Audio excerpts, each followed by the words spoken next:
Hej og velkommen til POCenter. Det her det er lige en kort demo af vores nye kassesystem, hvor vi kan bruge en hvilken som helst terminal, bare den indeholder NFC. Det er en Google-telefon, det her det er en Vivo Wallet-terminal, og det her det er en Sunmi-terminal, og det her det er en Sunmi Gitsen-printer.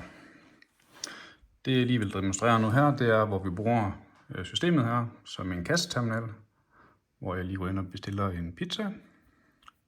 Går til indkøbskurven, går og siger, det er en kassebetaling, vælger en terminal, trykker bekræft køb. Og det man så kan gøre næste, det er, at man kan starte betalingen på et hvilken som helst device, man har lyst til. Vi kan lige prøve at starte den på en Viva-terminalen. Start op her, kommer betalingen frem her, man kan se. Der er mulighed for, at man kan gå ind og stoppe betalingen igen. Den stopper. Vi kan starte den på en telefon. Vi kan starte den på vores Sunmi-terminal. Vi starter den lige her.